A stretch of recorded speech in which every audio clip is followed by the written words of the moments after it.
तुम्हालाही डोसा खायची इच्छा होते, पण डोस्याचं पीठ तयार करायला तुमच्याकडे वेळच नाहीये. जाऊ द्या. मी तुम्हाला इन्स्टंट डोस्याची रेसिपी सांगते. चला. सर्वात आधी बघून घ्यायचंय की डोसा खायला किती मेंबर आहे घरात. त्या हिशोबाने आपल्याला आपलं डोस्याचं साहित्य घ्यायचंय. साहित्य आपल्याला लागणार आहे रवा, दही आणि थोडेसे भिजवलेले पोहे. थोडंसं चवीनुसार मीठ. हे सगळं साहित्य आपल्याला मिक्सरला लावून त्याचं एक जाड बॅटर तयार करून घ्यायचं. बॅटर आपलं जास्त जाड सुद्धा नाही राहणार आणि जास्त बारीक सुद्धा नाही राहणार. मीडियम मध्येच ठेवायचंय. पॅन आपल्याला गरम करून घ्यायचा आहे पूर्ण. मग त्याच्यावर आपल्याला आपण तयार केलेल्या डोस्याचं बॅटर टाकायचंय. मस्तपैकी त्याला गोल आकार द्यायचे. नाही आकार झाला तरी काय नाही, पोटातच जाणार आहे. दोन्ही साईडून डोसा आपल्याला शेकून घ्यायचा आहे, कारण नंतर वाटायला नको का एक साइड कच्ची आणि एक साइड पक्की आहे. तुम्ही बघू शकता. आपण चटणी बनवूया. चटणीला लागणार आहे शेंगदाणे, मिरची, खोबरं आणि भाजलेली चणा डाळ. हे सगळं आपल्याला मिक्सरला लावून घ्यायचंय. वाटण झाल्यानंतर आपल्याला मस्त त्याला वरतूनच फोडणी द्यायची आहे, राई आणि कढीपत्त्याची. मग त्याच्यानंतर थोडंसं चवीनुसार मीठ टाकायचंय. अशा प्रकारे आपला इन्स्टंट डोसा तयार आहे.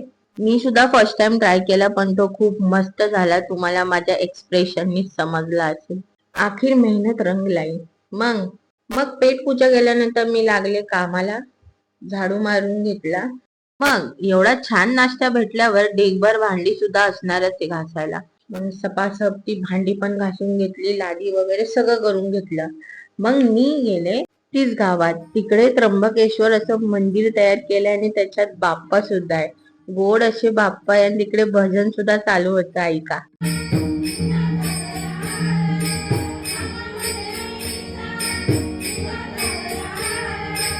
मग काल मी बाप्पाला भेटायला गेलेले. त्यांचं आज विसर्जन होतं.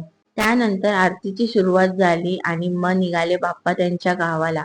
5 दिवस कसे गेले काहीच समजलं नाही. एवढी धमाल मस्ती केली पोरांनी. एवढं सगळं केल्यावर बाप्पा नक्कीच हॅपी हॅपी झाले. त्यानंतर मग आम्ही सगळे नाच.